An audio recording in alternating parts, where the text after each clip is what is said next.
Hello বন্ধুরা, আসসালামু আলাইকুম। সবাই কেমন আছেন? আশা করছি ভালো আছেন। আলহামদুলিল্লাহ আপনাদের দোয়া এবং আল্লাহর রহমতে আমরাও খুব ভালো আছি। তো এই তো মামের গল্পে সবাইকে স্বাগতম। আজকে আমাদের এলাকায় একটা বিয়ে ছিল। তো বিয়েবাড়ি দেখতে গিয়েছিলাম। আজকে গায়ে হলুদ, পরের দিন বিয়ে। তো এই তো বিয়ের হলুদের অনুষ্ঠানের আয়োজন চলছে। তো কালকে বিয়েতে যে গরু জবাই করা হবে, সে গরু আনা হয়েছে। সবাই মিলে সেই গরুটাকে নামাচ্ছে।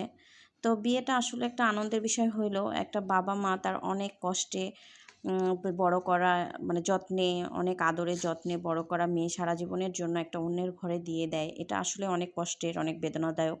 তো যার মেয়ে আছে সে একমাত্র এই কষ্টটা বুঝবে, যার মেয়ে নেই সে আসলে এই কষ্টটা বুঝবে না। তো যাই হোক, মানে এটা তো সবার প্রকৃতির নিয়ম। প্রতিটা মেয়েকে একদিন না একদিন পরের বাড়িতে যেতে হয়।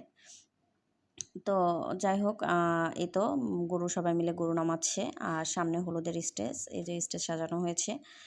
আ মেয়েকে এখনও বসানো হয়নি। তবে বউ এসেছে পার্লার থেকে সেজে। বউকে এখনও বসানো হয়নি স্টেজে। তো আমি আপনাদেরকে দেখানোর জন্য একটু ভিডিও করলাম আরকি, যে কেমন হয়েছে দেখুন। এই তো বউ, নতুন বউ এখনও বসেনি স্টেজে। আস বউকে বসাবে আরকি, এখনও বসানো হয়নি। আর এই তো স্টেজ সাজিয়েছে। তো একটা বাবা-মা কত আদরে যত্নে একটা মেয়েকে বড় করে একমাত্র সেই বাবা-মাই জানে। তারপর সেই মেয়েটাকে বড় করে সে পরের হাতে তুলে দিতে হয়। এই তো এই গরুটা কালকে জবাই করা, মানে আজকে রাতে জবাই করা হবে আরকি বিয়েতে। গরুটা আসলো সবাই মিলে। ধন্যবাদ, ভালো থাকবেন সবাই, আমাদের জন্য দোয়া করবেন। আল্লাহ হাফেজ।